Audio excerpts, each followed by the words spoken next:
Bueno, cordiales saludos a todos los colegas latinoamericanos que componen este curso de alta formación.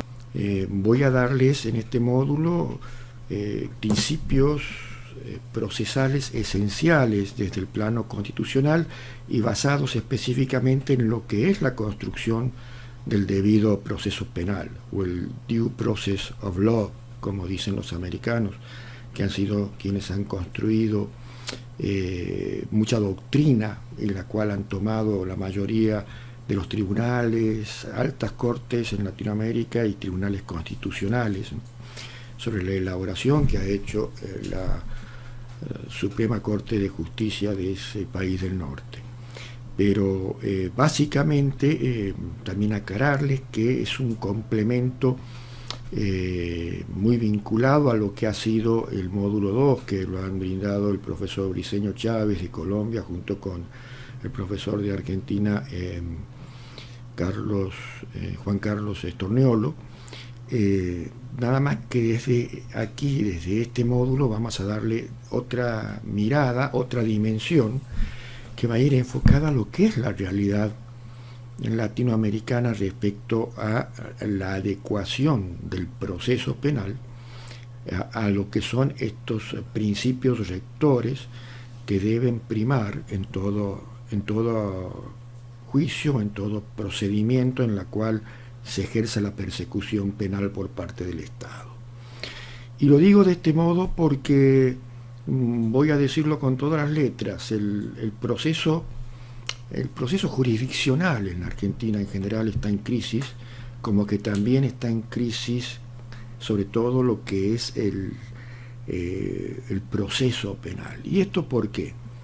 Porque hace tiempo que los países latinoamericanos, a través de distintas reformas constitucionales, hemos entrado en lo que se llama un Estado social de derecho, un Estado de derecho constitucional, en el cual hemos ido sobreponiendo sobre lo que era, digamos, la tendencia a mediados del siglo XX de aquel Estado de derecho legal, que tuvo su crisis luego de lo acontecido en los terribles episodios, que ustedes lo han podido ver, incluso ha habido una película que se ha dado para trabajar esas cuestiones, en la Segunda Guerra Mundial, ¿no?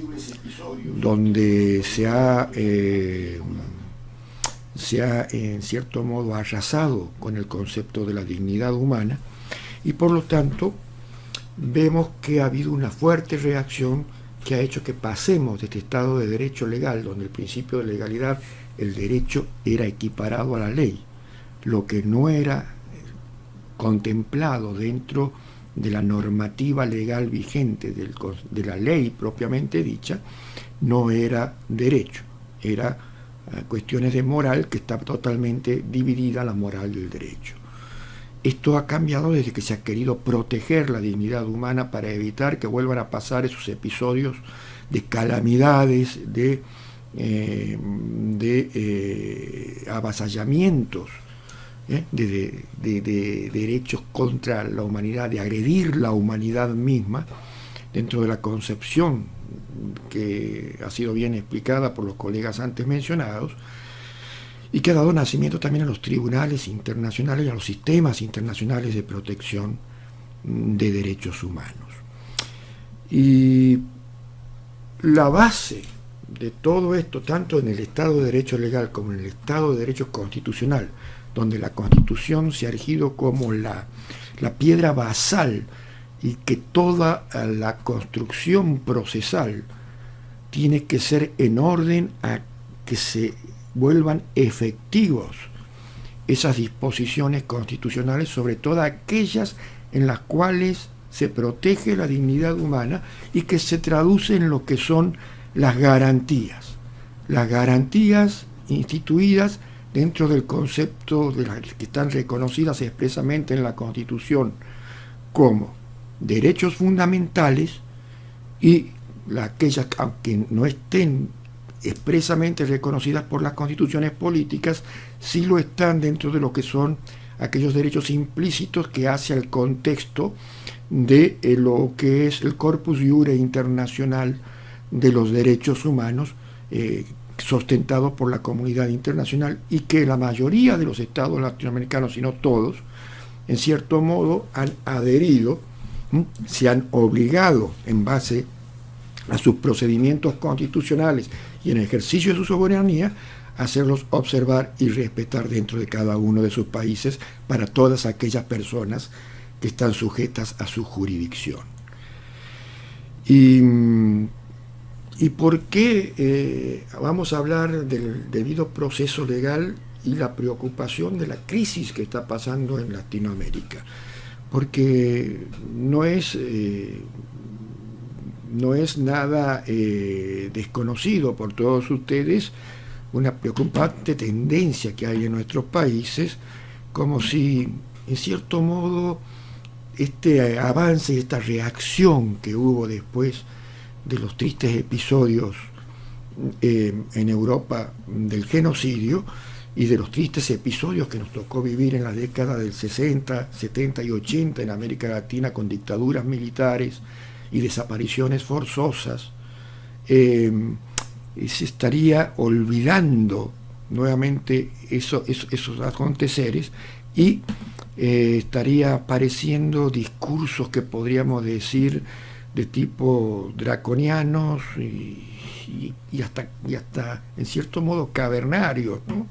En donde se vuelve a buscar soluciones mágicas de populismos punitivos, en los cuales se quieren justificar políticas que en base a falacias se quiera arrasar con el garantismo constitucional, entendido no en el sentido peyorativo la palabra garantismo, sino en el sentido de hacer cumplir las garantías constitucionales como norma superior de un país, y se focalice en desaciertos y en legislaciones y interpretaciones jurisdiccionales, sobre todo dentro de lo que es brindar las garantías durante el proceso y especialmente en materia penal, que terminan después en cierto modo interpelados por el derecho internacional, y donde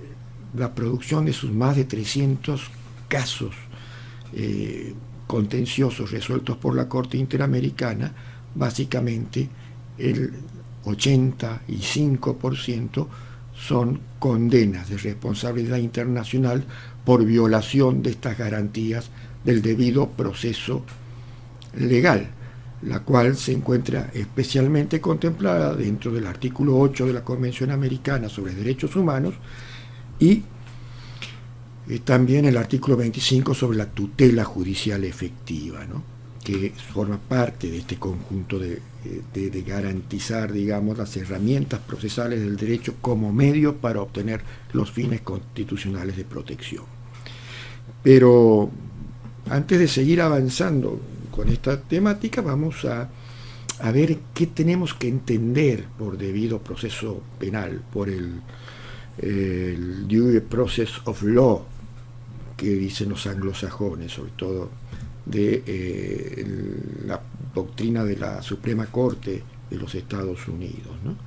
Y aquí voy a tomar palabras del gran maestro y constitucionalista mexicano, quien fue expresidente de la Corte Interamericana de Derechos Humanos, don Héctor Fixamudio, que cuando se refiere al debido proceso legal y especialmente penal, lo concibe como el derecho humano más comúnmente infringido por los estados y la forma más usual en lo que los operadores judiciales hacen incurrir al Estado en responsabilidad internacional. Y ello debido a que el proceso, o como lo llama la Corte Interamericana, el derecho de defensa procesal, es una garantía que debe estar presente en toda clase de procesos, no solamente en los de orden penal, sino también en los de tipo civil, administrativos, o cualquier esfera donde el Estado ejerza el poder sancionador, como el derecho tributario, por ejemplo. En todas esas órbitas, o el derecho disciplinario, de la fase administrativa. Así lo ha establecido en varios fallos la Corte Interamericana.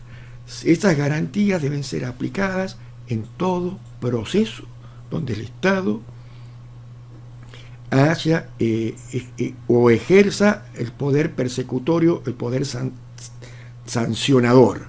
Incluso ha modificado también las viejas doctrinas de las cuestiones de lo que se debe respetar en lo que son los impeachment y en lo que son los jurados de enjuiciamientos penales, donde también en casos muy conocidos como Tribunal Constitucional del Perú contra Perú, o también Tribunal Constitucional de Ecuador contra Ecuador, y varios casos contra Ecuador, Venezuela, donde se han violado esas garantías de los jueces independientes e imparciales, que también contempla el artículo 8, la Corte lo ha establecido como una garantía esencial, que si se viola no puede hacérselo valer, como lo establecía en su momento la fórmula del Radbruch, con el concepto del derecho extremadamente injusto.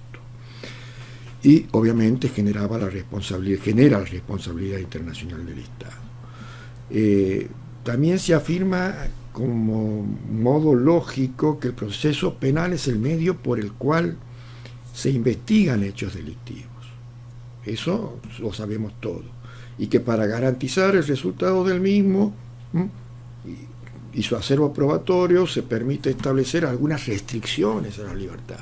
Porque todos los derechos que nos garantizan, tanto la Constitución como los tratados internacionales sobre derechos humanos, si bien son derechos fundamentales, derechos esenciales, basados en los principios que las mismas constituciones establecen, reforzados en forma subsidiaria por los tratados internacionales de los que el Estado es parte, no son absolutos. Porque si ejerciéramos nuestro derecho a la libertad en forma absoluta, por ejemplo, interferiríamos con otros derechos protegidos de otros sujetos por los mismos cuerpos normativos constitucionales y de derechos humanos, como así también podríamos afectar la vida en sociedad, en el sentido de que se afectaría la seguridad pública, si no se podría, digamos, por cualquier acción que se haga, poder afectar ese derecho a la libertad ambulatoria.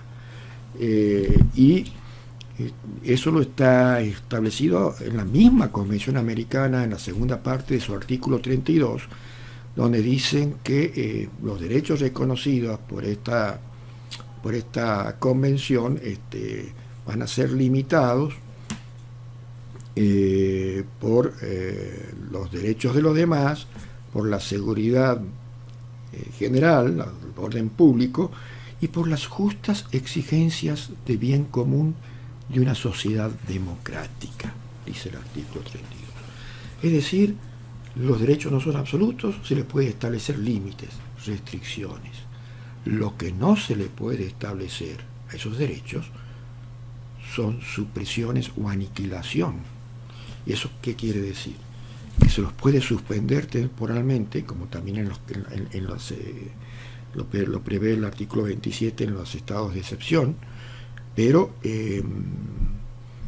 no se los puede aniquilar. El artículo 28 de la Constitución argentina tiene una definición muy parecida al 32 de la Corte Interamericana, que dice que los derechos garantizados por la Constitución se ejercen conforme a las leyes que reglamentan su ejercicio, o sea, que no son derechos absolutos, sino que están reglamentados.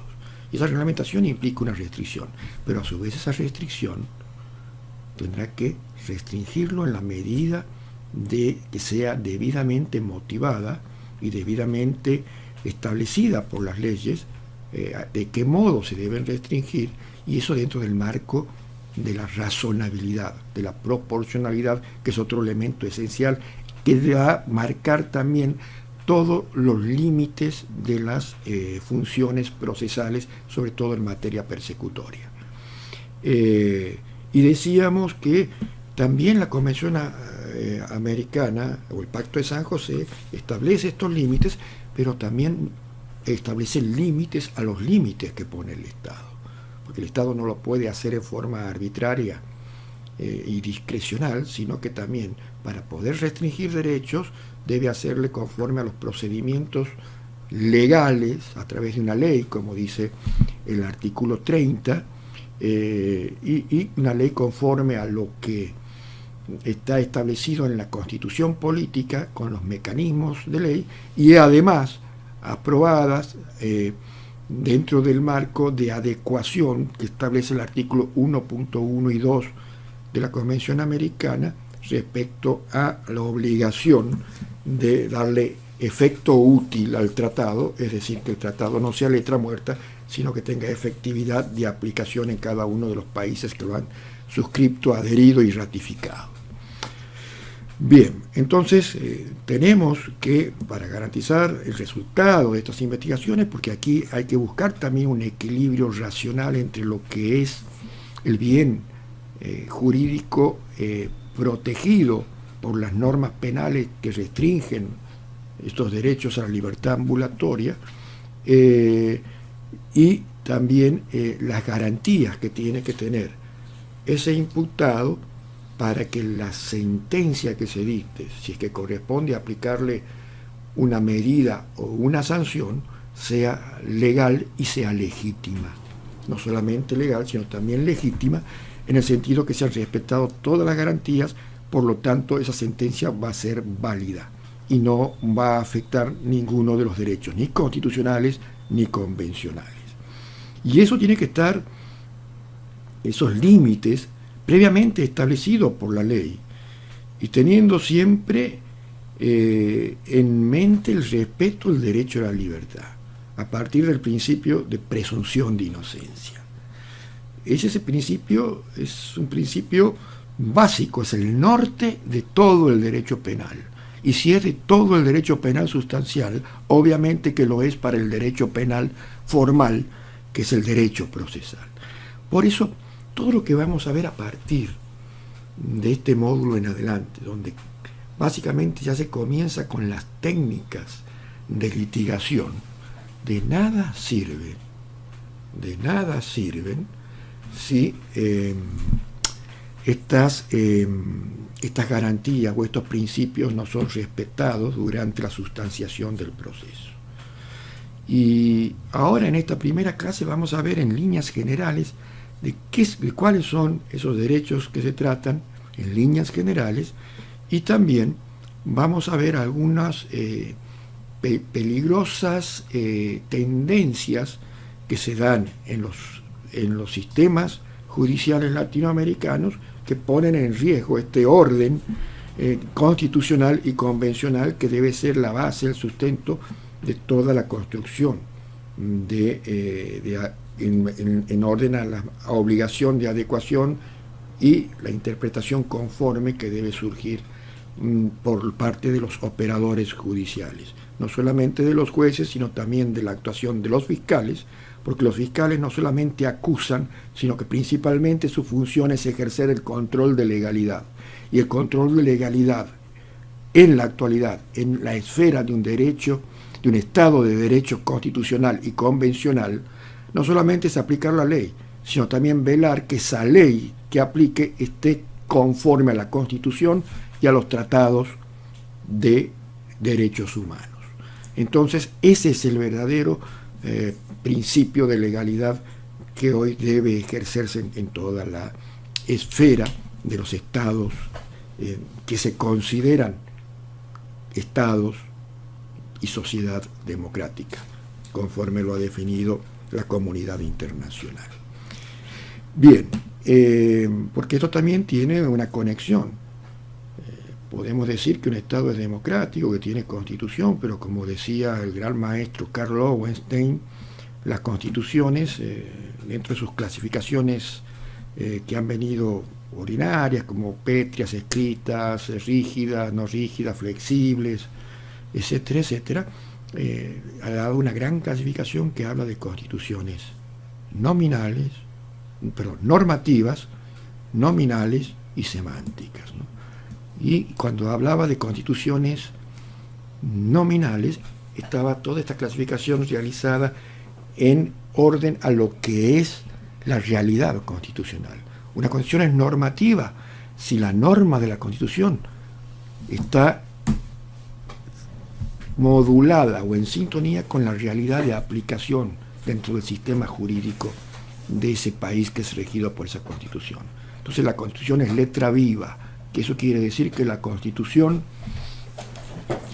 realmente es cumplida, tiene efecto útil, porque es efectiva y eficiente en la aplicación. Por lo tanto, hay un orden constitucional que se respeta. En cambio, tenemos las constituciones nominales cuando ya vienen con determinadas pautas de no respetar, digamos, la dignidad humana en su totalidad, pero su tendencia es a que mediante modificaciones y mediante la observación de la realidad vaya tendiendo a convertirse en una constitución normativa. Y después tenemos las constituciones que nos legislan para el bienestar de determinados sectores, excluyendo a la gran cantidad de elementos que componen la ciudadanía toda, y prácticamente los enunciados constitucionales y el ejercicio de las prácticas judiciales están para consolidar el poder de quienes tienen justamente el poder de ese Estado. Y así vemos cómo entran en conflicto varios gobiernos en el mapa latinoamericano y cómo se está sojuzgando también sus aparatos judiciales, ¿no?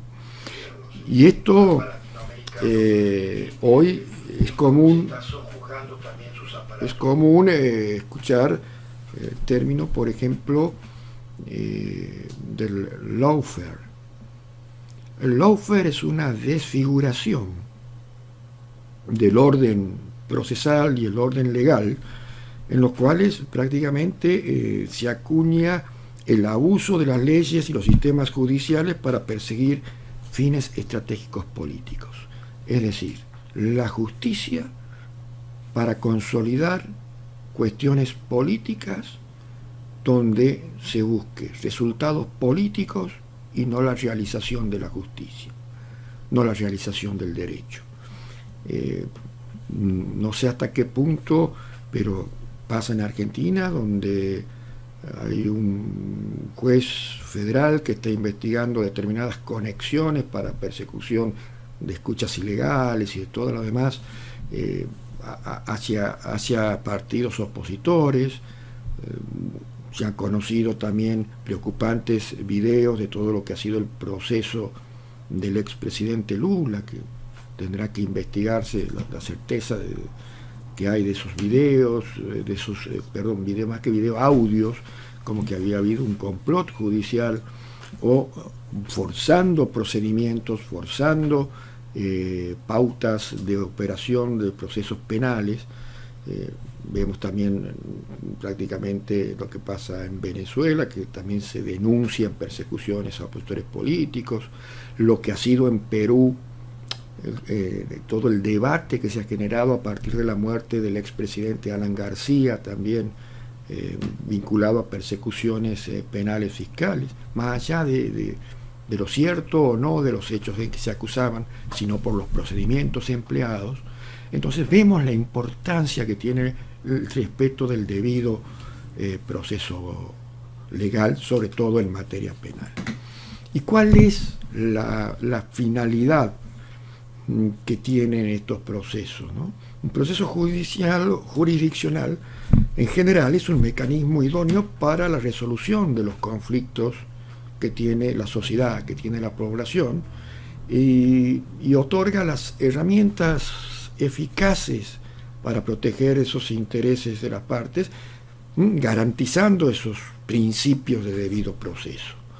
Y es donde toma especial relevancia y la importancia que tiene redefinir cuál es el significado, sentido de protección, para fortalecer así un proceso jurisdiccional como instrumento que haga cumplir con las exigencias de justicia material que el Estado social de derecho, el Estado social democrático, en el sentido de la Convención Americana, nos impone. Entonces, vemos que el procedimiento o el proceso es un medio cuyo fin es cumplir con las exigencias de esa justicia material que está impuesta por los principios, vuelvo a repetir y que nunca se les olvide, los principios de las garantías constitucionales, establecidas en las constituciones políticas y establecidas en los tratados internacionales sobre derechos humanos. Les aviso que esta clase está siendo salida en directo. Voy a utilizar los últimos 20 minutos. Voy a dejar abierta a todas las preguntas que quieran hacer respecto a lo que vayamos desarrollando en las clases, así que vayan tomando nota las cuestiones que quieran que después sean clarificadas. Lo único que pido es que no pregunten cuestiones de casos particulares. Esto no es para evacuar consultas, sino es una clase en el ámbito académico. Se hable sobre las cuestiones que se están tratando desde lo abstracto, en el sentido de para no hacer larga y tener la oportunidad que las preguntas sean concisas y concretas, así pueden preguntar la mayoría de quienes tengan interés. Bien, entonces hablamos dentro de este marco de Estado de Derecho constitucional. El proceso, hemos dicho, se concibe como una herramienta al servicio de los ciudadanos para que hagan efectivos sus derechos sustanciales y primordialmente aquellos que están en la Constitución y en los tratados. Y aquí vamos a ahondar un poco sobre esta crisis de nuestros sistemas latinoamericanos, porque vemos que hay una nueva tendencia a volver a factores que la solución a todos los problemas que sean más duras. Leyes rigurosas y duras existen en los universidades. Y el sistema de juez de garantías no quiere decir que sea un juez de impunidad. Es una falacia que determinadas ideologías en derecho, dentro de lo que es esta guerra de derecho, como es el lawfare, que para quienes no están familiarizados con el término, es una frase que la impuso un general de división de las Fuerzas Armadas americanas, Charles J. Dunlop, quien en una conferencia en Harvard en el año 2001 lo definió como el uso del derecho como arma de guerra, ¿no? Y para ese juego de ideologías como estrategia, incluyendo el mal uso incluso del derecho, como si fueran medios militares para alcanzar un objetivo operacional y derrotar a los adversarios, ¿no? Obviamente que ahí no se habla de respetar reglas, ni de respetar la dignidad humana, ni respetar ninguna de esas postulados. Por eso vemos que hoy los sistemas de protecciones universales están siendo atacados por distintas ideologías, porque esto no es una cuestión que haga a la derecha, al centro o a la izquierda. A los derechos humanos lo violan tanto el centro, la derecha y la izquierda, y se trata de, en definitiva, que al poder no le gusta que lo controlen. Ese es el tema, y por eso los juristas tenemos que defender estas garantías, estos principios constitucionales con el derecho en la mano, con el verdadero derecho. Y que si se debe combatir la inseguridad, se la haga brindando las garantías procesales para que las penas a quienes merezcan, y cuanto más severidad de pena sea dada con total legitimidad de que se le ha respetado su derecho a ser oído, su derecho a defenderse, su derecho a ser escuchado. Y que a pesar de todo ello, se ha podido, mediante una investigación prolija, lograr pruebas de cargo que alcancen, en la medida de lo necesario, a romper con los postulados de esa presunción de inocencia constitucionalmente establecida. Bien. Y por eso hablamos también que las garantías del debido proceso también es para ponerle límites a los límites que el Estado, mediante la pretensión punitiva, impone a los derechos fundamentales, lo que yo he dado en llamar los límites de los límites.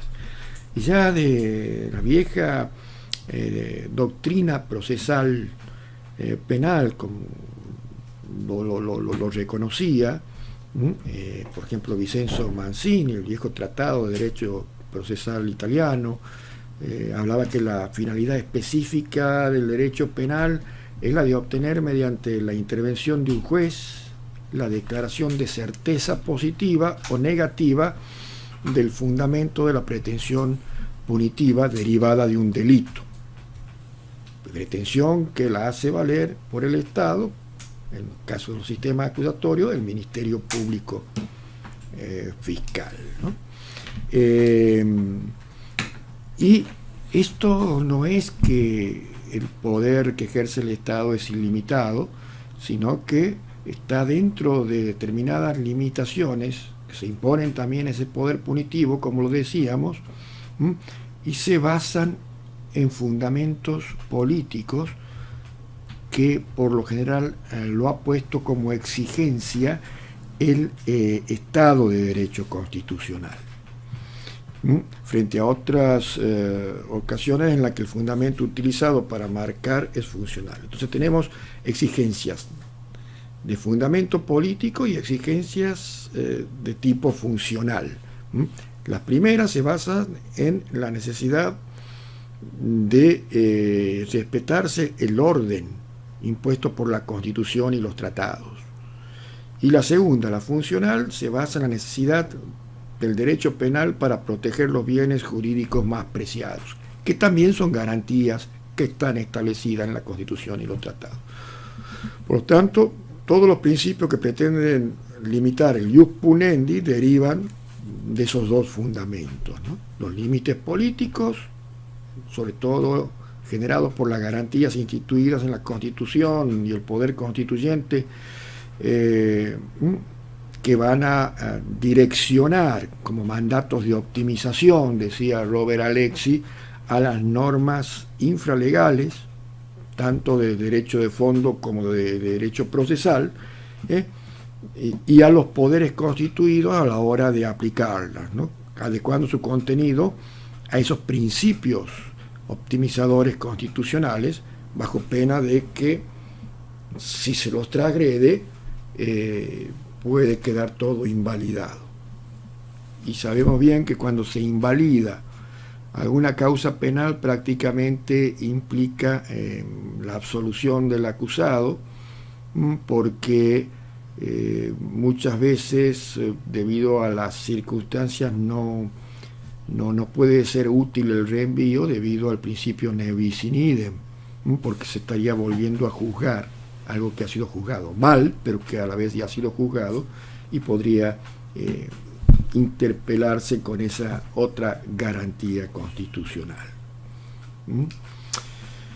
Y aquí es bueno recordar estas garantías constitucionales del debido proceso en palabras de otro gran constitucionalista reconocido a nivel mundial en el mundo hispano, como ha sido el maestro argentino Gerdán Vidal Campos.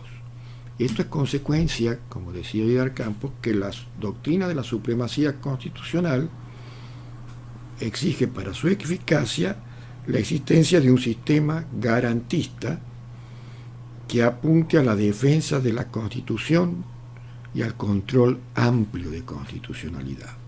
Ellos, a lo que la Constitución manda, no tienen validez. Por eso hablábamos de la nulidad. Y son inconstitucionales o anticonstitucionales y además, dentro del esquema del sistema interamericano, inconvencionales. Pero a esto hay que tener en cuenta que si después de arribar a esa conclusión no establecemos un remedio para defender y restaurar la supremacía constitucional violada, no tiene sentido, no tiene eficacia. Por eso existen las inconstitucionalidades y por eso algunas leyes punitivas que transgreden esos límites y que pueden llegar a anular esos derechos garantizados más que restringirlo, pueden ser objeto de acciones de inconstitucionalidad, de interpelación constitucional, para que no sean aplicados. Y ahí aparece también el control o la revisión constitucional, ¿no? Bien.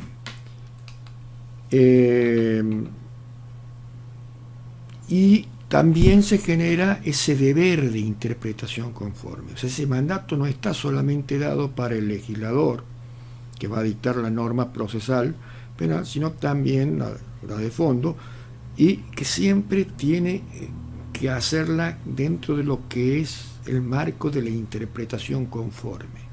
¿Conforme a quién?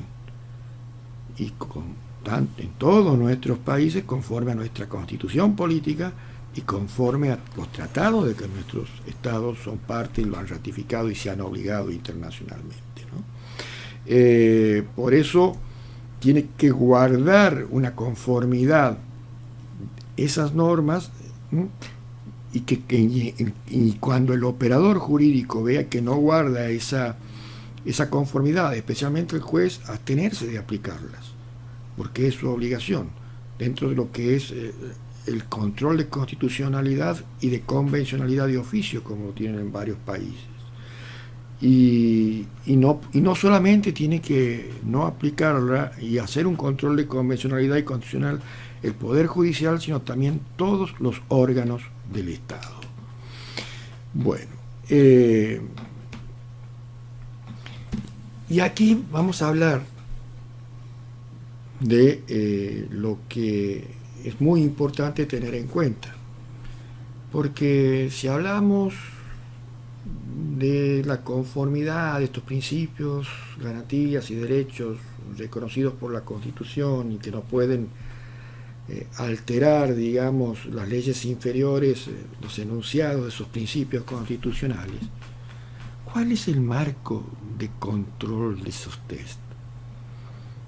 Y vamos a acercarnos a lo que es el concepto de control de razonabilidad, que está gobernado por el principio de proporcionalidad.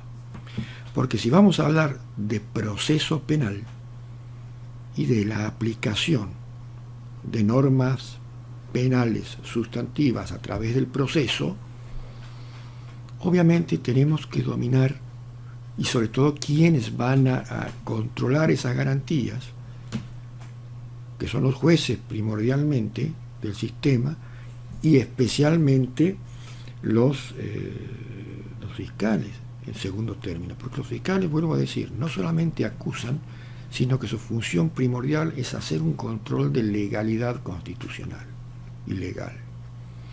Entonces, por eso es la pauta de que muchas veces los mismos fiscales, que en un principio comenzaron acusando, luego de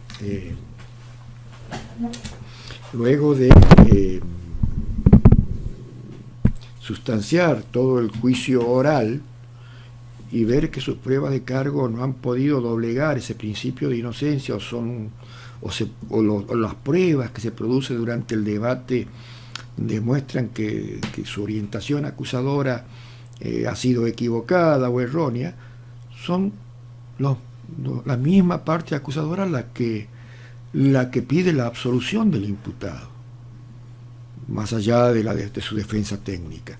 ¿Y esto por qué? Porque es esa obligación que tienen los fiscales también, en caso de no verificar que haya una acusación cierta, certera, capaz de romper con esa con esa presunción de inocencia, que se deba condenar. Muchas veces políticas de tolerancia cero, de seguridad de Estado, han llevado a que se distorsione esta función de la función de investigación y acusación de los fiscales y se violen deliberadamente pautas constitucionales para conseguir imponer penas a veces a personas inocentes. Y ahí un poco juega esto del lawfare, donde a veces a Consix les recomiendo sobre este respecto, vean la serie, es muy cortita, tiene una sola temporada y cuatro capítulos, son 4 horas, que se llama Así nos ven, que versa sobre hechos reales acontecidos en la ciudad de Nueva York a fines de la década del 80, en donde fueron condenados 5 jóvenes negros como autores de violaciones y otros graves delitos cometidos en el Central Park, y después de pasar 6 y 14 años, cada uno de ellos privado de la libertad, apareció el verdadero autor de los hechos, ¿no? Y cómo en el proceso se ve que cómo, a pesar de que no había pruebas, se los terminó juzgando, ¿no? Y es un poco todo lo que digo, por no se custodiaron debidamente estas garantías del debido proceso. Sí, Álvaro, me haces una seña. Álvaro. Tengo una pregunta de Norman Patricio. Esto quiere decir, mi estimado doctor, que el limitante que tiene el Estado para ejercer la facultad punitiva son los principios y reglas consagrados en la Constitución, al referirnos al Estado constitucional de derecho. Y lógicamente, por eso la Constitución es la norma suprema y está por arriba de todas. Entonces, el hecho de que se tenga que respetar, si no, el Estado podría tener facultades punitivas directas de poder condenar, por ejemplo, sin juicio. ¿Dónde están las pautas de que tiene que haber un debido proceso? En la Constitución, que establece que nadie puede ser juzgado. Bueno, casi todas las condiciones tienen un poco, refiero a la condición argentina, que es la que más conozco, pero trato de hacer una mixtura entre lo que dicen los principios constitucionales de mi Constitución y los de la Convención Americana, ¿no? Que nadie puede ser juzgado sin un juicio previo, sin un tribunal competente e imparcial, sin haber sido oído, sin haber sido ejercido su derecho de defensa, sin haber tenido una defensa técnica adecuada y eficaz, sin haber tenido derecho a un recurso útil contra la primera sentencia de condena, etcétera, etcétera, que es lo que vamos a desarrollar a lo largo de estas pautas, ¿no? Y las leyes también son los límites, porque las leyes procesales, por lo general, cuando son leyes que cumplen con los test de constitucionalidad y de convencionalidad, son leyes que en definitiva también le ponen límite al accionar punitivo del Estado, ¿no? Que se deben cumplir esas reglas para poder llegar a una sanción que sea legítima y legal, que tenga la doble cualidad, legal y legítima, que esté contemplada, pero además sea legítima porque se ha respetado toda esa legitimación de ejercicio en base a respetar los postulados convencionales. Por eso les digo, dicen que en el nuevo sistema penal acusatorio un poco más que el que tiene derecho dentro de la disputa entre fiscales, acusadores y defensores técnicos y públicos y particulares del imputado, es quien persuada dentro de la técnica de litigación más al juez. Pero pero hay que distinguir que no cualquier argumentación es válida en derecho, como bien lo reconoce el maestro Michele Tartufo, el gran maestro italiano del proceso. Sí es cierto que la argumentación jurídica y la argumentación y las técnicas de litigación oral son esenciales, pero solamente tienen que ser argumentos, pero no a cualquier argumento, vuelvo a repetir, sino que tienen que ser argumentos racionales, argumentos que estén dados en orden a la expresión de razones, porque estas limitaciones que tiene que tener tanto la ley procesal como la sentencia de los jueces, cuando restringe derechos, tienen que estar debidamente justificadas y motivadas argumentativamente, pero dando razones, y las razones son válidas en las medidas que éstas encuentren una correspondencia con el respeto a los principios constitucionales y convencionales. Por eso es importante conocerlo, es importante conocer la jurisprudencia de nuestros tribunales más altos, como en algunos países tribunales constitucionales o cortes supremas de justicia. Es importante conocer también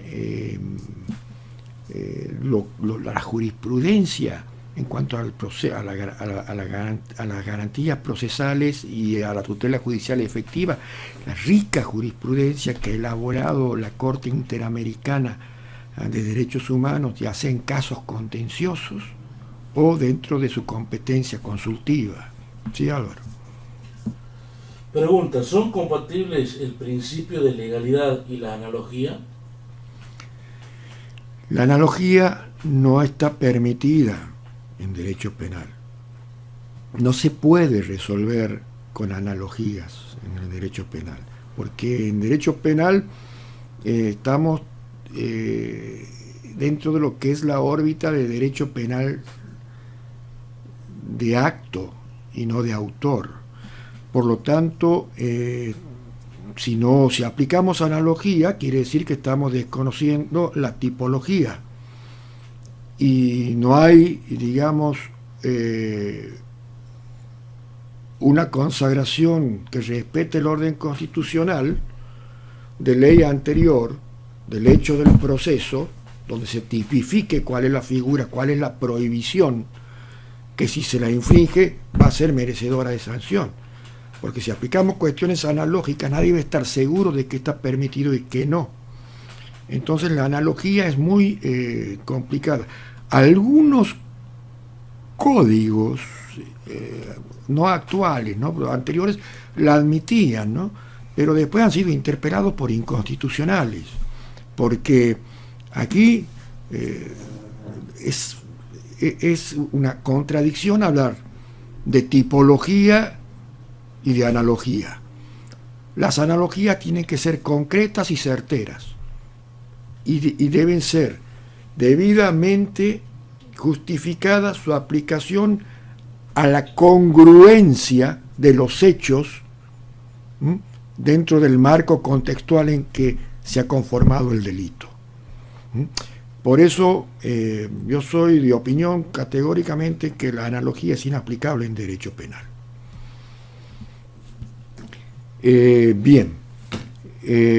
Estábamos hablando entonces de esa inevitabilidad de las normas constitucionales en base al principio de razonabilidad, que explica al derecho como un orden en su contenido válido. Por ello es imprescindible usar el principio como método interpretativo para determinar la validez y constitucionalidad de las normas jurídicas, valiéndose de los subprincipios. Y aquí estamos hablando de ¿cuál principio? Del principio de proporcionalidad. El principio de proporcionalidad está presente en todas las esferas de aplicación del derecho penal, ya sea formal o sustantivo, ya sea procesal o material, o de fondo. Entonces, tenemos que tener una idea de qué está constituido el principio de proporcionalidad. Básicamente el principio de proporcionalidad está constituido por tres subprincipios. Un principio de idoneidad y adecuación, otro subprincipio, más que principio, subprincipio de necesidad, y el subprincipio de proporcionalidad stricto sensu. ¿Cómo operamos con esos subprincipios para establecer el respeto a la garantía del debido proceso penal?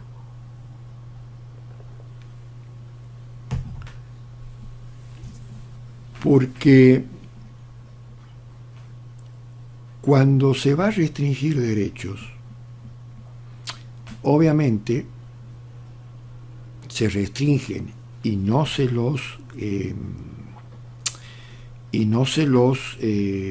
aniquila, no se los suprime, porque todos los derechos se conciben que tienen un núcleo duro, un núcleo esencial a donde el poder punitivo del Estado no puede penetrar.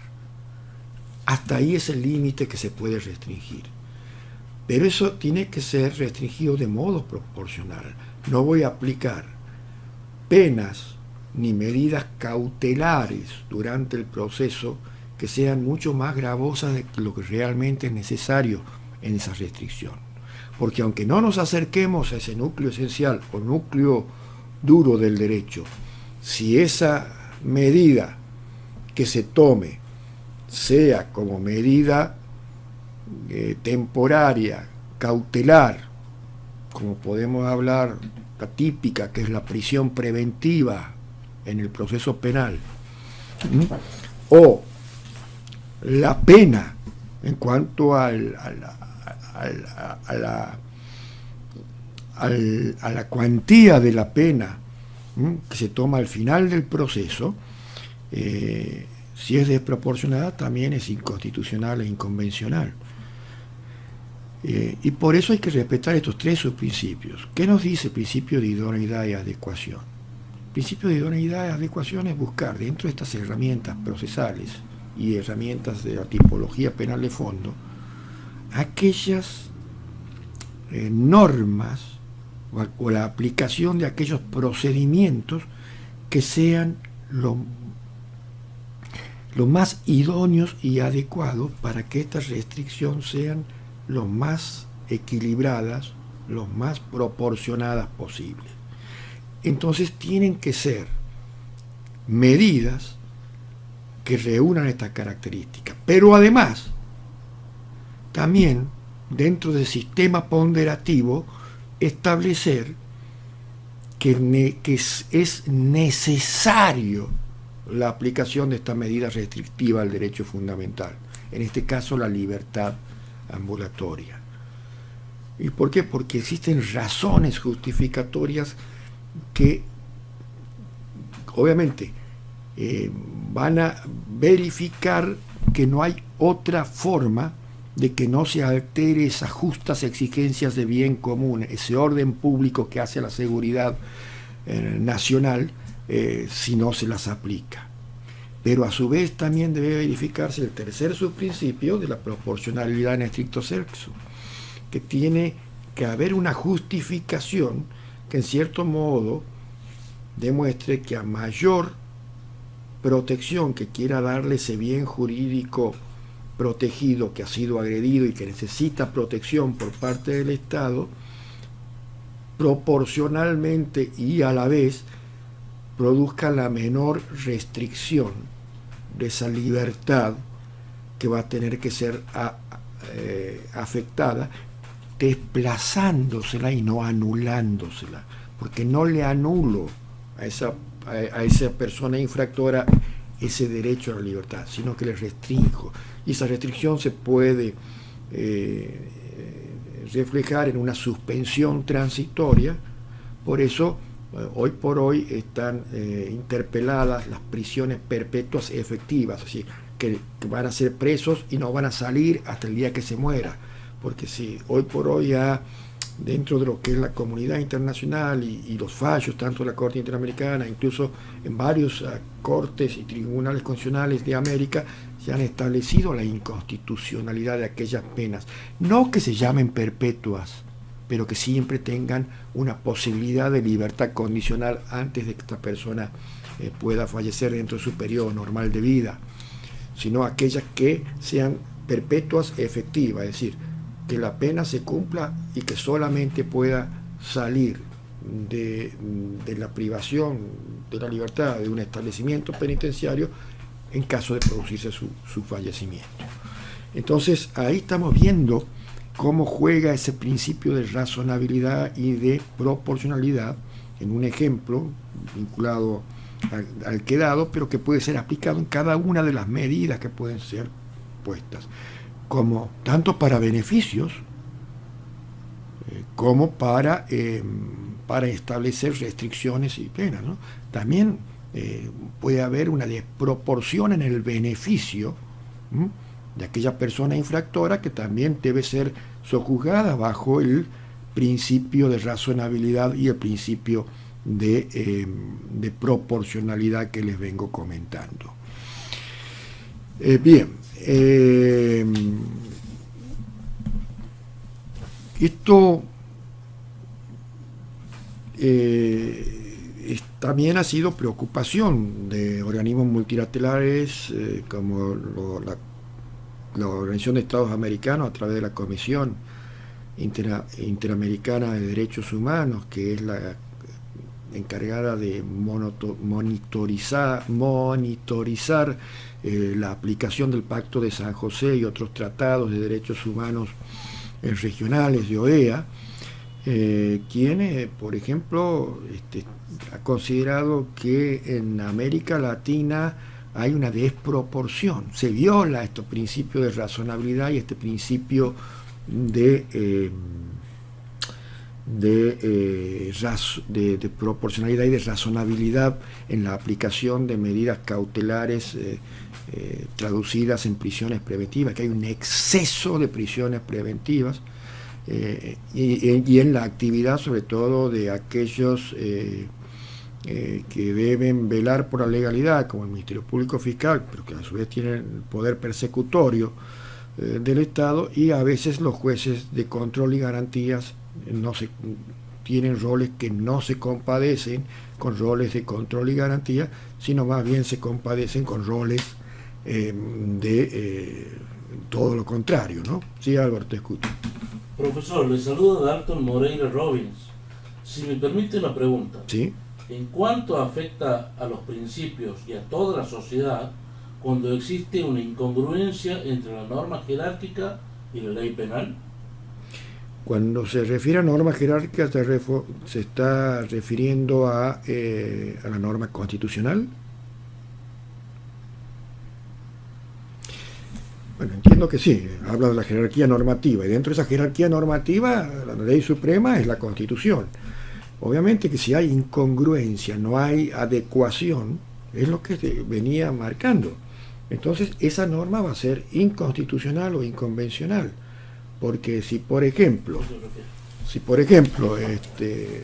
hay una pauta dentro de mi norma constitucional que dice que tengo que ser juzgado en un plazo razonable, y el proceso penal lleva 15 años en resolver la situación jurídico-procesal del imputado, y que encima ha estado con prisión preventiva que ha violado todos los márgenes razonables que puede haber una prisión preventiva, que por lo general, eso depende del caso concreto, pero anda en el orden de los 2 o 3 años. Entonces ahí vemos que hay esa inadecuación, y obviamente que eso viola todas las garantías constitucionales, ¿no? Y eso ha sido materia de muchísimos fallos al respecto de la Corte Interamericana, como lo vamos a ir viendo a lo largo del desarrollo de estas clases de curso esta semana, ¿no? Ahora, otro gran maestro del derecho penal alemán, como el profesor Klaus Roxin, que muchos de ustedes lo deben haber estudiado. Klaus Roxin decía categóricamente que el derecho procesal penal, es el sismógrafo de la constitución política de un Estado. Sí. Doctor, muy buenas noches. Saludos a todos desde Jalisco, México. ¿Cuál sería la mejor manera de unificar criterios en la apreciación del sistema de justicia adversarial y de esa manera hacer más eficiente su ejecutoria? Mire, eso es una cuestión que, bueno, puede encontrar tantas respuestas como pensadores jurídicos haya, ¿no? Pero yo voy a dar mi opinión personal y creo que la única forma de adecuar es estableciendo estándares.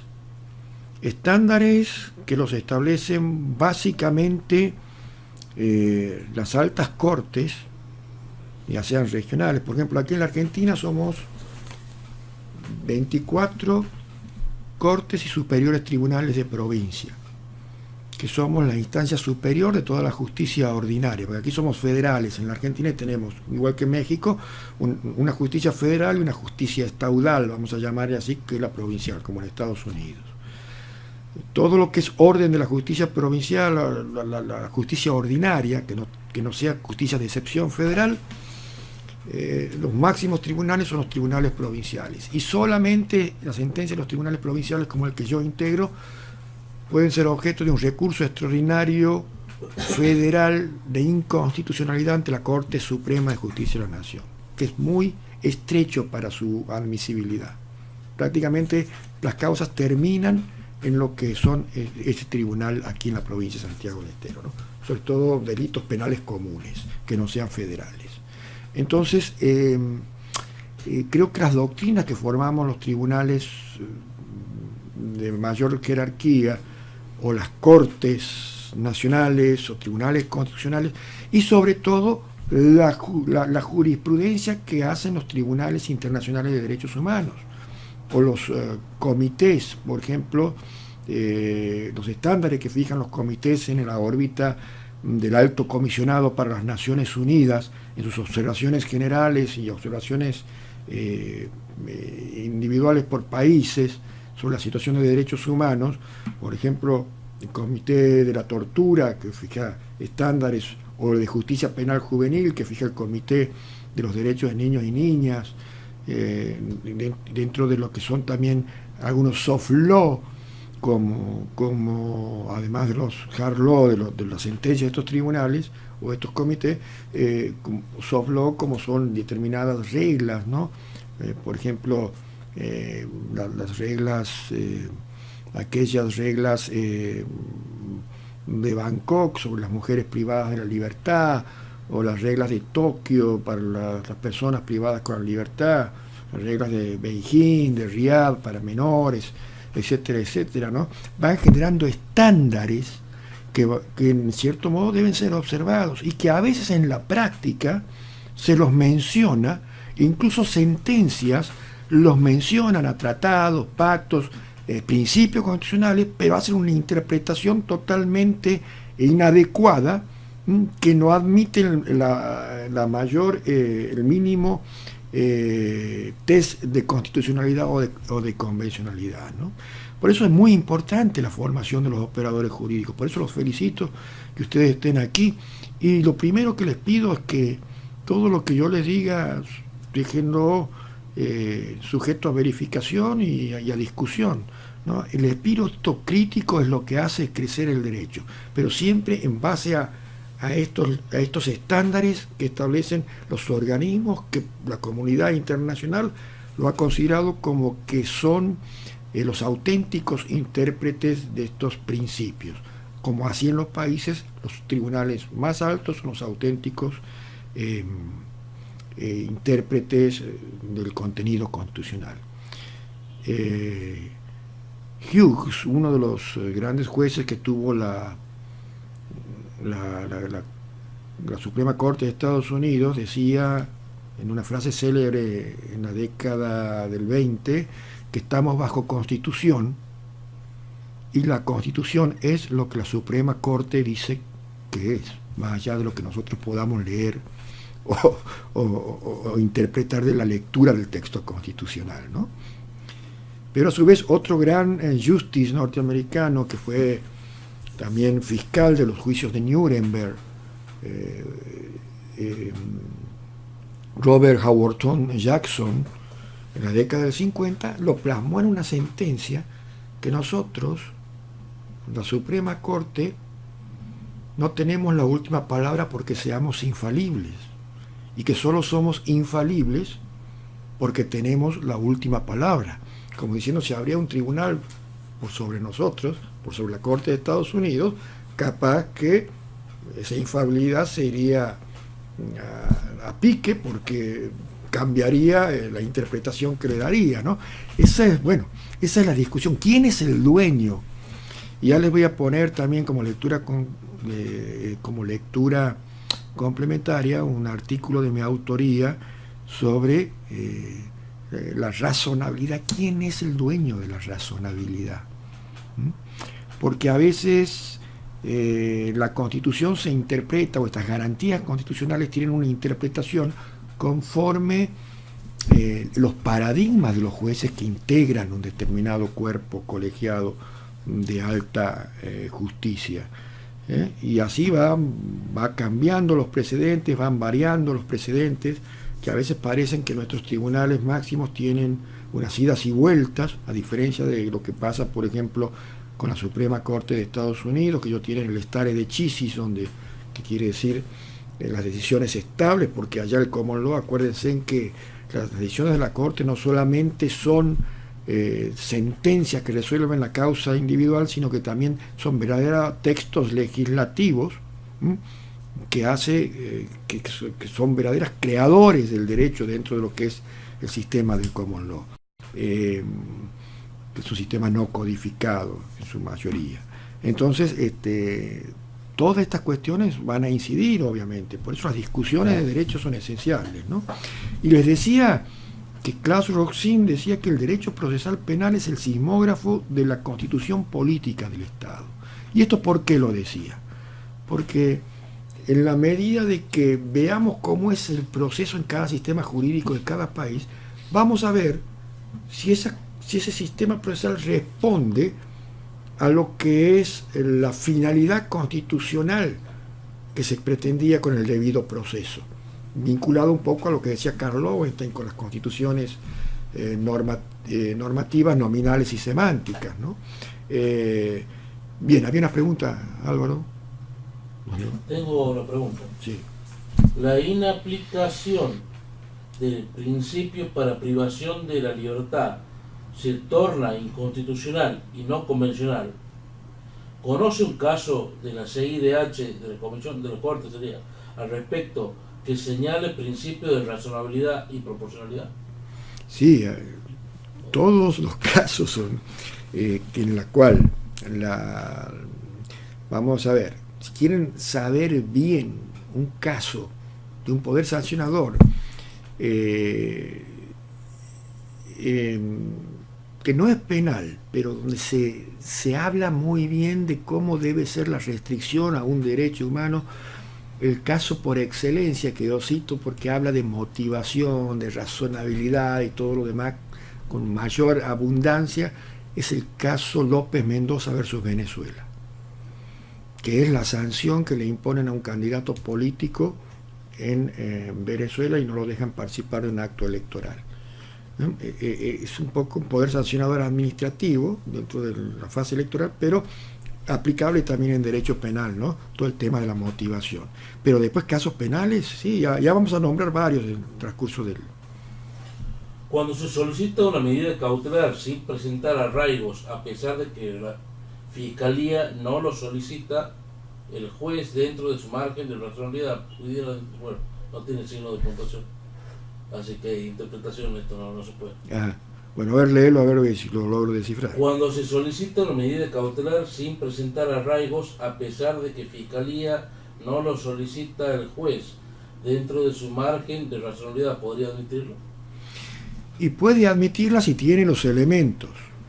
Y obviamente somete al test de proporcionalidad la medida, y si se dan las circunstancias de toda medida cautelar, como No hablamos de medidas sobre la libertad personal, como sea una medida, hablemos sobre otras medidas que puede tomarse también en un proceso penal, como embargos, como confiscaciones, como en materia de derecho de aduana, eh, si son adecuadas conforme a los márgenes que da la ley, conforme a los márgenes de conformidad a los estándares constitucionales y convencionales. Y bueno, si no, aunque no se pida arraigo, si puede estar dada por la seguridad, por la verosimilitud, sobre todo el grado de verosimilitud del derecho, es lo que quizás pueda determinar en ese marco, ¿no? Pero por lo general siempre, como son medidas provisionales, tiene que haber una contragarantía. Una pregunta similar. El hecho de que para justificar la presencia al proceso penal, el procesado tenga que presentar arraigos o garantías a los que socioeconómicamente no tiene acceso, como un trabajo estable, vivienda propia, solvencia económica demostrable, no violenta el principio de igualdad, Bueno, ya que quedaría en desmedro la situación de un ciudadano de posibilidades económicas medias bueno, y altas ante las personas de bueno, económica baja.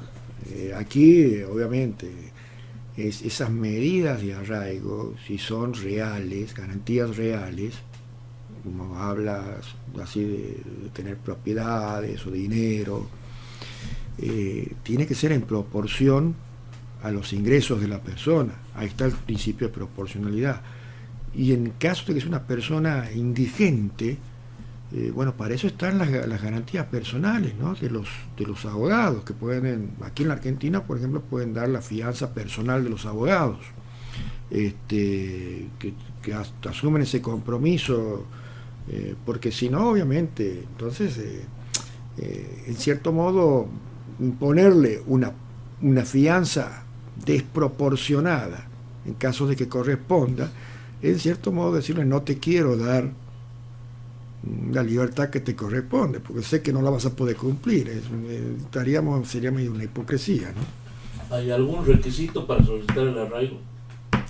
¿Cómo? ¿Hay algún requisito para solicitar el arraigo? Bueno, eso va a depender de la legislación de cada país, ¿no? Aquí en la Argentina, obviamente que por lo general para darla tendría que fijar una dirección donde se lo podría ir a buscar en caso de ser necesario.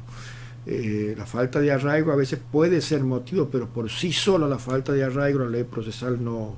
Tiene que haber otros elementos, digamos, que puede hacer poner en riesgo la investigación penal para que, bueno, se pueda justificar la prisión preventiva.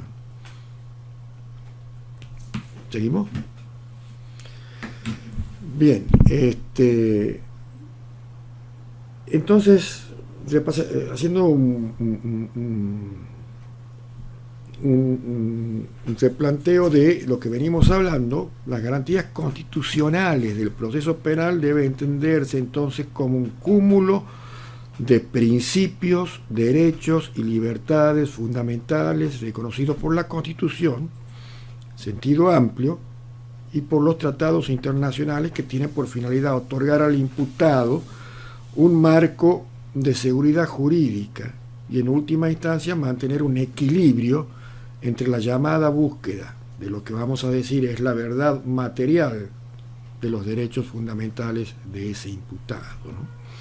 Y también no debe olvidarse de la figura de la víctima, porque también la víctima tiene derechos fundamentales que han sido el bien jurídico protegido, que ha sido avasallado por el acto delictual, y por lo tanto, bueno, hay que buscar esa ponderación de equilibrios, ¿no? Que va a estar gobernada por el principio de razonabilidad y de proporcionalidad en base a los elementos concretos y determinantes de la causa. Cada caso debe ser examinado conforme sus contextos propios, sobre todo en materia penal. ¿Y de dónde viene básicamente estas garantías del debido proceso o del process of law de los americanos? Los norteamericanos, como decía, han sido los que más han hecho hincapié en la garantía del debido proceso, sobre todo en la quinta y decimocuarta enmienda de la Constitución, donde se lo consagra, ¿no? Y la Suprema Corte de ese país es muy celosa custodia de ese principio, especialmente en materia penal, y ha definido sus alcances en varios precedentes, que se llaman como casos testigos, ¿no? de la Corte de Estados Unidos. Y se refiere a los procedimientos que el gobierno debe seguir antes de privar a alguna persona de la vida, la libertad o las propiedades.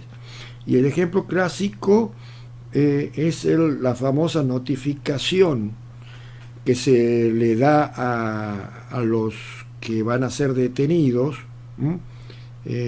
como que ha sido conformada por la famosa enmienda Miranda. Miranda era un niñera, vamos a decir así, que estaba en Estados Unidos, de origen latino, que fue detenido y que no le dieron nunca los motivos o causas de su detención y cuáles eran sus derechos. Y eso fue un fallo de la Corte Suprema de Estados Unidos, que después, en el tiempo,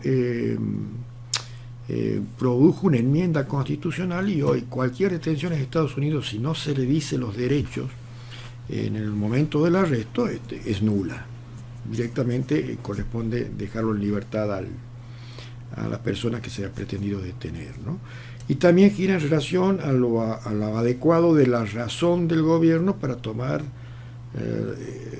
esas restricciones, que es lo que veníamos hablando, ¿no? Es el balancing test, nada más que allá en Estados Unidos se le llama a este principio de racionalidad el balancing test, el test de balanceo con respecto a los principios constitucionales. Analiza si las razones expuestas por el gobierno están suficientemente justificadas. Siempre hay que, las restricciones deben ser motivadas y justificadas. Si existe esa justificación, va a depender en gran medida del respeto del nivel de controles que se utilicen al respecto. Sí, Álvaro. Bueno, tenemos varias preguntas. Sí. ¿Usted cree que el sistema penal acusatorio instrumentaliza y protege derechos fundamentales dentro del proceso penal? Debería hacerlo, porque, digamos, siempre y cuando se respete el principio de igualdad de armas entre la parte acusatoria, que ejerce la acción pública, el Ministerio Público Fiscal, y la defensa. Siempre, para eso es esencial la función del juez de control o de garantías.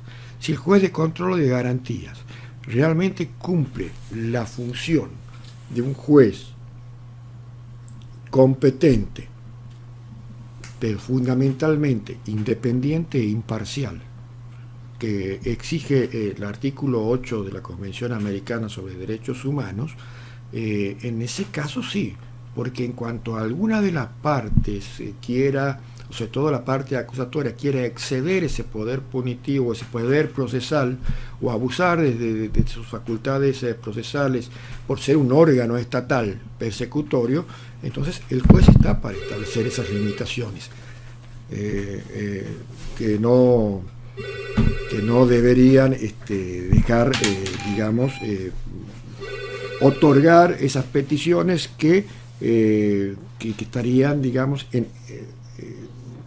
distorsionando el orden constitucional y el orden legal, inclusive dentro del proceso, ¿no? Así que por allí pasa esa tendencia. Bien, ¿cuáles son las bases y los principales principios involucrados? Ahora lo vamos a ver en general, y en el transcurso de los próximos días lo vamos a ver en particular, que involucran las garantías del debido proceso. Primero, el juicio previo. ¿Qué nos está queriendo decir con juicio previo? Que obviamente para que exista condena, tiene que haber sido luego de un proceso, de un juicio. Ahora, cualquier juicio, cualquier proceso, no. Ese proceso, a su vez, previo, para que la sentencia sea justa, sea una sentencia legal y legítima dentro de un Estado de Derecho constitucional y dentro de una sociedad democrática, tiene que tener la intervención de un juez natural. ¿Qué queremos decir que exista un juez natural? Que ese juez haya sido designado por las leyes conforme a los procedimientos constitucionales. Es decir, el juez natural tiene que tener legitimación de origen y legitimación de ejercicio. ¿Qué es legitimación de origen? Que haya llegado a integrar ese tribunal o ese juzgado, en el caso penal, conforme los mecanismos establecidos por la Constitución. Algunos tienen mecanismos de acuerdo legislativo, otros tienen mecanismos de concursos de oposición y antecedentes, según los mecanismos de designación de jueces que establecen cada una de las constituciones políticas y las leyes orgánicas de los tribunales. Ese es un juez natural en el cual se ejercen cuáles son sus competencias, cuáles son sus facultades, cuáles son sus potestades y hasta dónde puede realizar su actividad jurisdiccional. También la ley anterior. En materia penal es esencial la existencia de leyes anteriores al hecho del proceso. ¿Y por qué decimos leyes anteriores al hecho del proceso? Porque esa conducta infractora de la ley, para que pueda ser juzgado y sancionado dentro de un juicio previo y a través de un juez natural, competente, independiente e imparcial, tiene que haber estado tipificada ya en la norma. Es decir, que el infractor haya conocido que su conducta ha sido contraria a la exigencia legal y que de realizarla iba a ser pasible a una pena luego de un proceso penal. Ese es el principio de ley anterior. Ahora, ¿este principio es absoluto en la historia? No. Por ejemplo, el gran problema que tuvieron los tribunales de Nuremberg para juzgar a los genocidas nazis, ya sea militares como civiles, incluso jueces que aplicaron legislación que facilitaron el genocidio, dentro de lo que fue la legislación en el gobierno social nacionalista de Hitler, ellos se sentaban en el banquillo de los acusados y aducían que ellos aplicaban la ley que era vigente en su país, por lo tanto, ¿por qué los estaban acusando? Y no había una legislación, digamos, normativa tipificada hasta ese entonces, orgánica, dentro del derecho internacional, normativizada, como para aplicarles como ley anterior. Por eso muchos de los jueces que eran elegidos, grandes académicos, universitarios de esa época, no quisieron integrar los tribunales de Nuremberg. Y si ustedes van a ver los fallos, muchos de los fallos de condena fueron en disidencia, justamente porque una de las cuestiones era el principio de legalidad y de la ley anterior del hecho. Dice, no había normativa anterior para juzgar. Y lo que pudo destrabar los juicios de Nuremberg fue la famosa fórmula de Radbruch, obviamente ideada por Gustav Radbruch, un justnaturalista alemán, fue uno de los artífices de la Constitución de Weilburg en 1918-19, pero que también tuvo que exiliarse durante la época del nazismo, en el que en su fórmula decía que el derecho extremadamente injusto, bajándose sobre todo en enunciados de Santo Tomás de Aquino, de su Suma Teológica, del concepto de justicia, el derecho extremadamente injusto no es derecho, por lo tanto no debía haberlo cumplido, no deberían haberlo obedecido, y que el derecho no solamente era la ley, como el principio de legalidad dominante dentro de lo que eran las teorías positivistas, sino el derecho era la ley más los principios. Y dentro de esos principios estaban los principios que hacen a la humanidad, y que aplicando la ley, los nazis, su ley, vigente en su tiempo, violaron el derecho. A su vez encontraron apoyo en lo que era el derecho de gentes y las costumbres internacionales que, digamos, le dio un viso de legalidad a esos tribunales de Nuremberg, ¿no? Pero hoy por hoy tiene que existir dentro de los juicios ordinarios, cuando no sean delitos de lesa humanidad o delitos contra la humanidad, dentro de lo que es la concepción del Tribunal Penal o actualmente del Tribunal Penal Internacional de La Haya, basado en el Estatuto de Roma, tiene que existir ese principio de ley anterior, de irretroactividad de la ley penal, porque siempre está también el principio de la ley más benigna, ¿no?, que se aplica al reo. Entonces no se puede aplicar una ley posterior, que se salga posteriormente, poniéndole sanciones más duras, poniéndole situaciones menos favorables, ese principio de la ley anterior al hecho del proceso. Otro de los principios esenciales que deben estar sostenidos en esta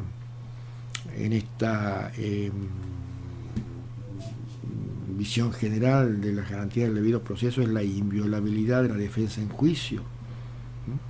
Es decir, no se puede privar y no se puede dentro de un proceso no dar, denegar todas las peticiones que haga la defensa sistemáticamente, favoreciendo solamente a las peticiones que haga la parte acusatoria, por ejemplo, porque si se viola esa facultad de ser oído, también se está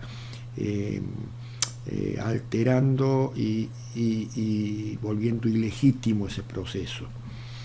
También forzar a la autoincriminación, a la declaración contra uno mismo, que no sea en forma voluntaria como acto de defensa, también es en cierto modo violar esas garantías, ¿no?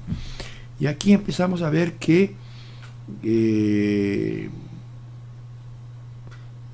la Declaración Americana de los Derechos, miren, eso está en casi todos los tratados internacionales de derechos humanos, la Declaración Americana de los Derechos y Deberes del Hombre, del año 48.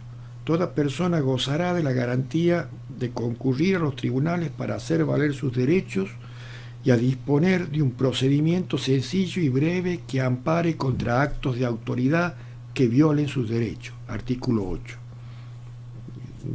La Declaración de OEA. La Declaración Universal de los Derechos Humanos de Naciones Unidas, también de la misma época. Toda persona tiene derecho y en las condiciones de plena igualdad a ser oída públicamente por un tribunal independiente e imparcial.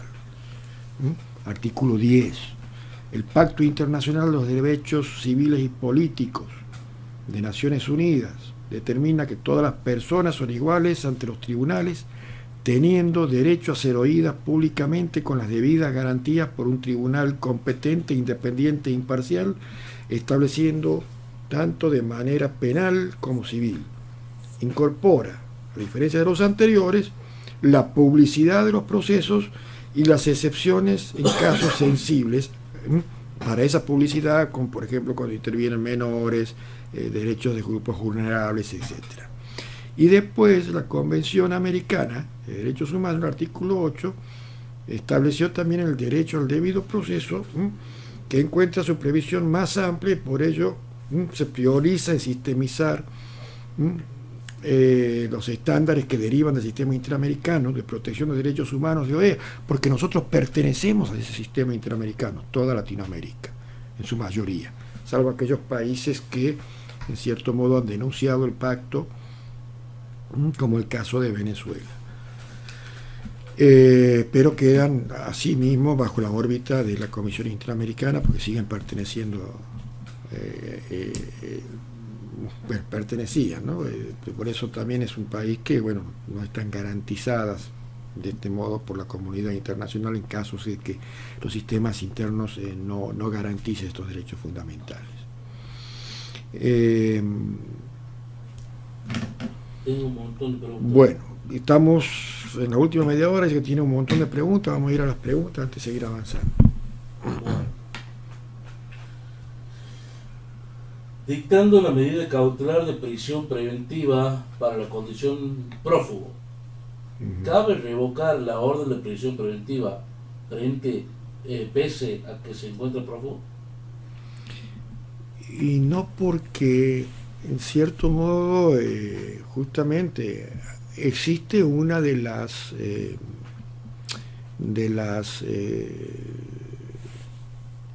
condiciones que justifican la prisión preventiva y la orden de captura: no comparecer ante el llamado de la autoridad.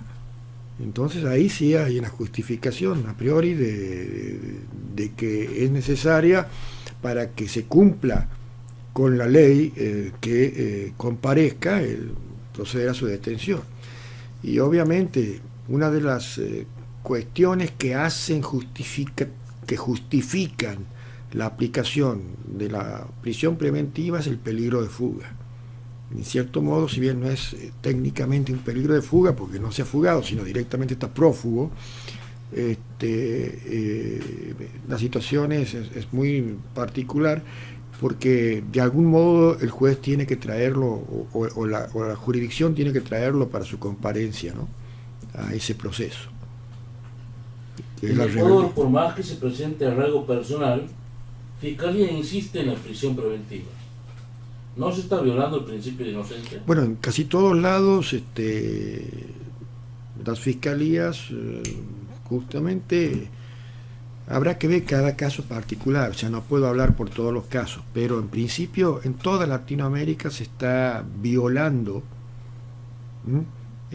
lo que son garantías derivadas del principio de inocencia y de el derecho a transcurrir el juicio no privado de la libertad, que la prisión preventiva sea una medida de última ratio, como establece las normas convencionales, pero y bueno, quizás sea por esta actitud de quienes tienen el derecho de ejercer la acción persecutoria, que ha hecho que sea una de las grandes preocupaciones. Yo les voy a poner como material de lectura complementaria los documentos elaborados en la Comisión Interamericana y donde también hay fallos de la Corte Interamericana sobre el exceso de prisión preventiva en Latinoamérica, que es un mal endémico. A propósito de lo que está diciendo, Alfredo nos dice: en Ecuador, por causa del abuso de la prisión preventiva, hemos llegado a tener índices muy altos de hacinamiento carcelario. Bueno, ¿Cuál considera que sería un medio eficaz para mitigar este gran problema? Ese problema de líneas duras, digamos, de mano dura o tolerancia cero, como le llamaron en Nueva York, terminan desbordando los sistemas penitenciarios. Si ustedes quieren leer un fallo de lo que pasó en Honduras en el año 2007, que generó después lo que fue la responsabilidad internacional de Honduras en el caso Pacheco Teruel versus Honduras, donde murieron 101 internos de un penal hondureño, en el cual estaban hacinados porque se había puesto una línea política criminal una política criminal respecto a las maras, salvatrucha, que bueno, que si bien daba muchos problemas allí, y bueno, y murieron muchos, sobre todo jóvenes, algunos jóvenes incluso por debajo de la línea de imputabilidad, pero porque a discreción se los encarcelaba, digamos, por apariencia, simplemente por apariencia era motivo, ¿no? Todo un periodo, por la simple sospecha, eran encarcelados, estaban hacinados y en lugares que no estaban aptos para contener tanta cantidad de presos, ¿no? Y eso trae a su vez una interseccionalidad de violación de derechos, porque puede generar estas cuestiones. Obviamente que en los casos que son necesarios, es necesario para que pueda triunfar, y por la peligrosidad a veces que puede generar determinados sujetos, la prisión preventiva, pero por la seguridad pública, pero se deben ponderar dentro de este principio de razonabilidad y proporcionalidad y conforme las pautas que establecidas por los códigos procesales en orden a los principios optimizadores constitucionales y convencionales. Milton Flores. Profesor, ¿existe una regla para ponderar el bien jurídico ofendido y la libertad del imputado, además de las reglas de Robert Alexie? Robert Alexie habla de la ponderación alexiana, que es aplicar este principio de proporcionalidad, pero siempre está el principio de proporcionalidad, no hay otro que el principio de proporcionalidad. Alexie hablaba de los 3 subprincipios, hay otros que hablan de 5 subprincipios, Guastini, por ejemplo, el italiano. Después está la teoría de la armonización, ya no de la ponderación, sino de la armonización. ¿Qué quiere decir? Esta la sostienen el profesor Pedro Serna de España con Fernando Toler de Argentina, y algunos tribunales, como la Corte Suprema también de Argentina, en el que dicen que no puede hablarse de conflictos de principios, de principios en conflictos, sino de armonización de principios. Y gráficamente coincide que cuando se habla de conflictos de principios constitucionales, y donde el cual, dentro de ese ejercicio ponderativos, uno de los dos debe desplazar al otro según las circunstancias del caso, como lo plantea Robert Alexie, dice le dan una forma, digamos, concreta, cerrada, con mis puños, ¿no? Si yo quiero ocupar este lugar, tengo que desplazarlo al otro. Principio de inocencia o principio de seguridad de la víctima, o de protección del bien. Entonces hay una tensión de principios. En cambio, los que propugnan la teoría de la armonización dicen que el constituyente ya ha hecho esa ponderación, y por lo tanto todos los derechos no tienen la forma de los puños, que se debe desplazar uno para ocupar el lugar del otro, sino que tienen una forma como mis dedos abiertos, en que cada uno tiene una zona de penetración del otro. Entonces hay que buscar la armonización sistémica que se va a lograr dentro de la razonabilidad y aplicando principios de proporcionalidad, pero principio de proporcionalidad adecuando hasta dónde es el núcleo duro y el núcleo esencial del derecho para poder ser restringido. No sé si he entendido. ¿Cuál es el alcance y límites del principio de proporcionalidad en el derecho comparado? Ahora, ¿cuál es el alcance y límite? Y límites.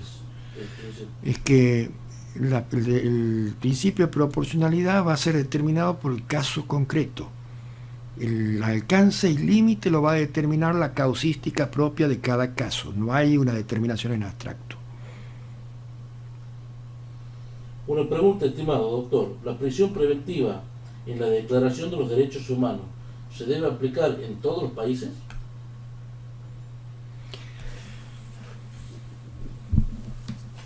En principio no se debería aplicar salvo situación de extrema necesidad. Sería al revés la ecuación.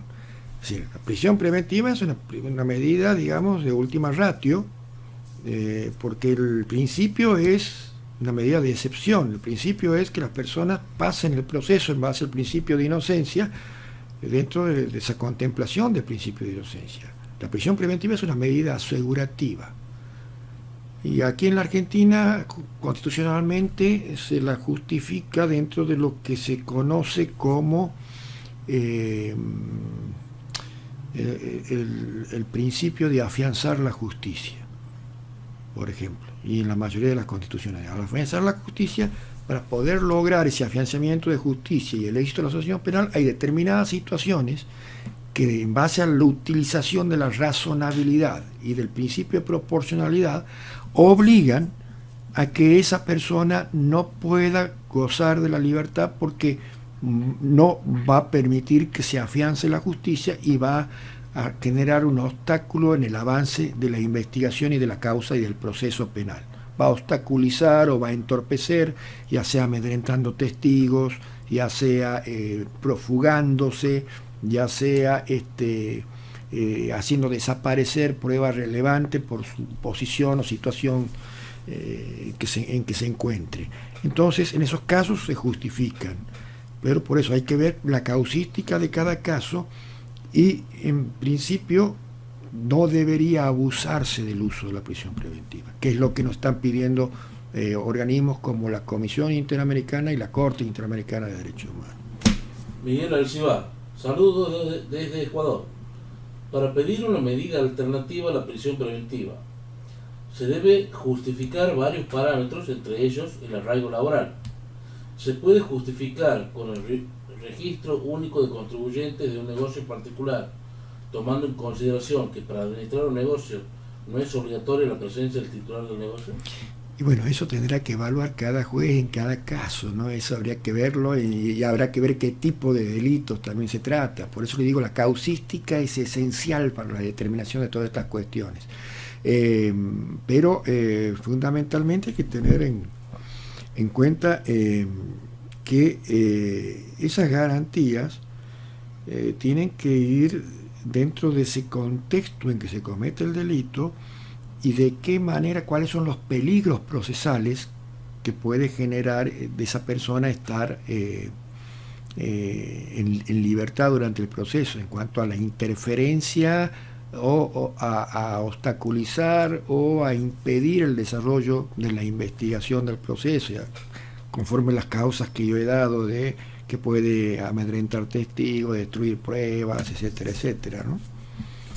Y por último, aquí tenemos una afirmación de Jacqueline.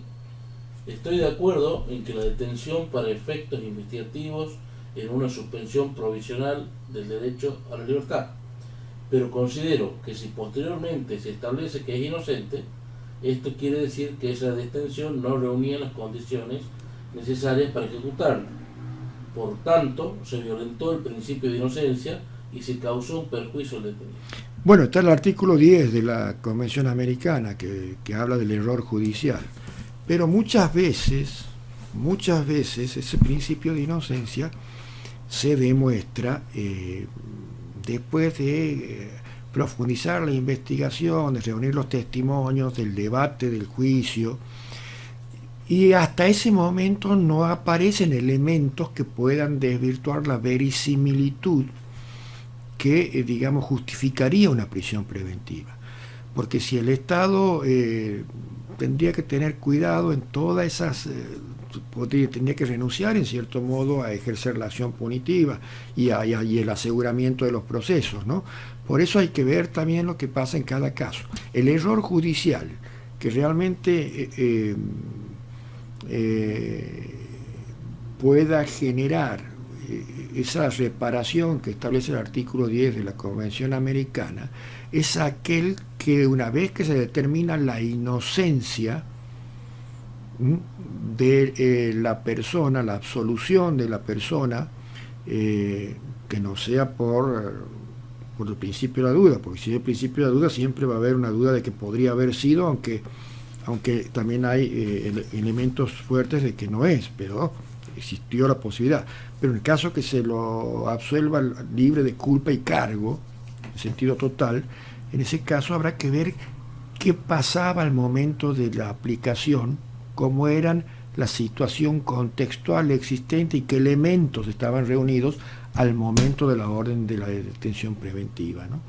En caso de que, si se demuestra que a la hora de que fueron detenidos fue una detención ilegal, y se declara ilegal esa medida preventiva cuando se declara la inocencia de la persona o la absolución de la persona, en ese caso ese error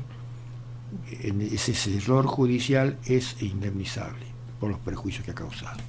No tenemos más preguntas. Bueno, ya prácticamente estamos en horas, así que agradezco la atención que me han dispensado el día de hoy. Nos encontramos mañana a la misma hora y, bueno, dirían los viejos programas por el mismo canal, ¿no?